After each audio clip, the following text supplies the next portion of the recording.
नमस्कार दोस्तों, कथा सागर के इस अंग में आपका बहुत बहुत स्वागत है। आज की कहानी का शीर्षक है लकड़ी का संदूक।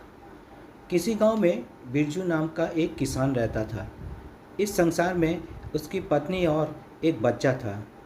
उसके पास खेती करने के लिए एक ज़मीन था जिस पर वो खेती करता था। खेती करके जैसे तैसे उसका और उसके परिवार का गुजारा हो जाता था। सूरज की गर्मी चरम सीमा पर थी, परंतु बिरजू हमेशा की तरह खेत में काम कर रहा था। पसीने से लथपथ बिरजू बुआई के लिए खेत जोत रहा था। इसी बीच खेत में खुदाई करते समय जमीन से एक बड़ा सा लकड़ी का संदूक मिला। बिरजू ने सावधानी से संदूक को निकाला। पहले तो उसके समझ में नहीं आया कि संदूक का क्या करे। आखिर में उसने संदूक को खेत के बाहर रख दिया। जो रोटियां वो घर से लाया था वह संदूक में रख दी और अपने काम में जुट गया। दोपहर को जब वह खाने के लिए रोटियां निकालने के लिए संदूक के पास गया तो हैरान रह गया। उसमें रोटियां ही रोटियां भरी हुई थी। तब बिरजू को पता चला कि यह एक जादुई संदूक था। उसमें जो भी चीज़ डालो उसका 80 गुना होकर बाहर आता। बिरजू ने तृप्त होकर खाना खाया और उसके बाद बिरजू संतुष्ट होकर संदूक को घर ले आया। संदूक मिलने के बाद बिरजू बहुत खुश था। उसे लगा कि उसके सब दुख अब दूर होंगे। बिरजू लालची नहीं बल्कि धैर्यवान व्यक्ति था। उसने संदूक का दुरुपयोग नहीं किया।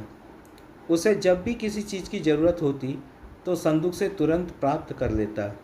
समय गुजरता गया और एक दिन संदूक के बारे में गांव के जमींदार को पता लगा। जमींदार बेहद लालची था और उसे लगा कि ऐसी ही जादुई चीज़ पर तो उसका अधिकार होना चाहिए। उसके आदेश पर जमींदार के लठेत बिरजू को पकड़ कर ले आए।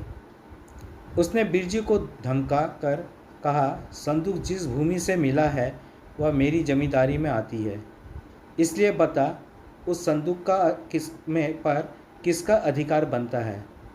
बिरजू बोला, ठीक है हुजूर कि ये भूमि आपकी जमींदारी पर आती है, पर संदूक जिस खेत से निकला है उस पर मैं खेती करता हूँ, अतः इस संदूक पर मेरा अधिकार बनता है। बिरजू गिड़गिड़ाया, लेकिन जमींदार ने बहुत धमकाया। संदूक पाकर जमींदार बहुत खुश हुआ, मगर बिरजू का रो रो कर बुरा हाल था। जमींदार की अब चांदी हो गई। वह जो चाहता संदूक में डालता और उसे कई गुना पाकर खुश हो जाता। कुछ लोग ने जादुई संदूक की खबर मंत्री जी के पास पहुंचा दी। पहले तो उसे विश्वास नहीं हुआ, फिर उसने अपने विश्वस्त सेवक को संदूक की सच्चाई परखने के लिए भेजा। वहाँ जो उसने संदूक का जो जादू देखा तो वह मंत्री के पास आकर सारी सच्चाई बता दी।